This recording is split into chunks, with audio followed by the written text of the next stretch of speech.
बीड जिल्ह्यातील मस्साजोगचे सरपंच संतोष देशमुख हत्या प्रकरणानंतर बीडमध्ये थोड्याच दिवसापूर्वी एक 15 व्हिडिओ आणि 8 फोटो आले। त्यानंतर मनाला वेदना व्हाव्या अशी परिस्थिती होती, कारण की मृत्यूनंतरही त्याची विटंबना करावी अशा प्रकारचं त्यांनी कारभार केला। आणि ह्या बीड जिल्ह्यामध्ये नेमकं असं काय चाललंय, या बीड जिल्ह्यामध्ये नेमकं या सगळ्या गोष्टीला सपोर्ट कोणाचा आहे? यानंतर आताच धनंजय मुंडे यांनी देखील राजीनामा दिलेला आहे, परंतु या बीड जिल्ह्यामध्ये अनेक वेळेस हत्या होतात, हत्याकांड होतात आणि हे संतोष देशमुख यांच्या माध्यमातून हे प्रकरण उघड झाल्यानंतर तब्बल 85 दिवस लागले की ते प्रकरण बाहेर येण्यासाठी नेमकं काय ते।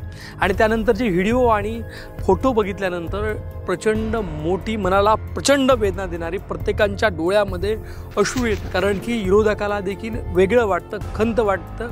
आणि काल पंकजा मुंडे यांनी देखील त्या प्रकारचा रोष व्यक्त करून दिला, या अगोदरच राजीनामा घेतला पाहिजे असं देखील त्यांनी बोललं। म्हणजे नेमकं अशा प्रकारचं होणं आणि याला साथ देणं हे कितपत चूक आहे, या संदर्भामध्ये आम्ही थेट बीड जिल्ह्यामध्ये आतापर्यंत नेमक्या किती हत्या झाल्यात आणि किती हत्येचे प्रकरण घडलेत या संदर्भात जाणून घेणारा स्पेशल रिपोर्ट। बीड जिल्ह्यातून 5 वर्षांमध्ये 276 हत्या।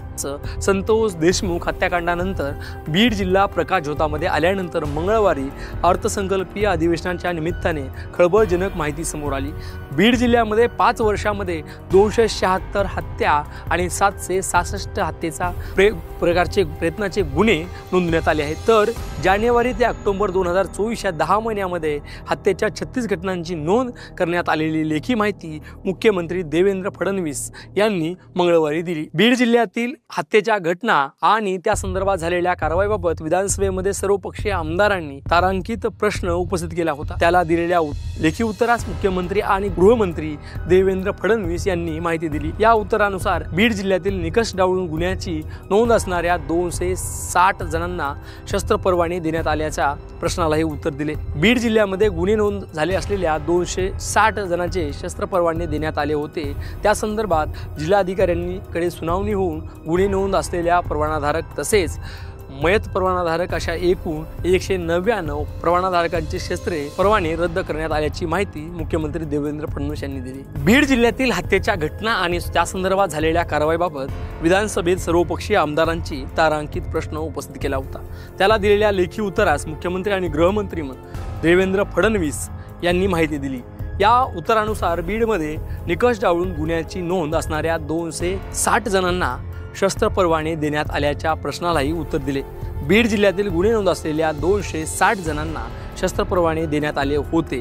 त्या संदर्भात जिल्हाधिकाऱ्यांकडे सुनावणी होऊन गुन्हे नोंद असलेल्या परवानाधारक तसेच मयत परवानाधारक अशा एकूण 199 परवानाधारकांची शस्त्रे आणि परवाने रद्द करण्यात आल्याची माहिती मुख्यमंत्री देवेंद्र फडणवीस यांनी दिली आहे। देशमुख प्रकरणामध्ये 8 आरोपी अटकेत। मस्साजोगचे सरपंच दिवंगत संतोष देशमुख हत्या प्रकरणी 8 आरोपींना अटक केली आहे। या आरोपीवर मकोका अंतर्गत कारवाई सुरू असून एक आरोपी कृष्णा आंधळे हा फरार असून त्याचा शोध सुरू असल्याचे सांगितले जाते। तसेच या प्रकरणी केज येथील पोलीस उपनिरीक्षक राजेश पाटील यांना निलंबित करण्यात आल्याचेही स्पष्ट केले। तर रामपुरी येथील बालाजी घरबुडे आणि परळी येथील महादेव मुंडे यांच्या हत्येप्रकरणी संबंधित पोलीस ठाण्यामध्ये गुन्हे दाखल करण्यात आले असून तपास सुरू असल्याचे सांगितले। या संदर्भात नेमकं आपल्याला काय वाटतं?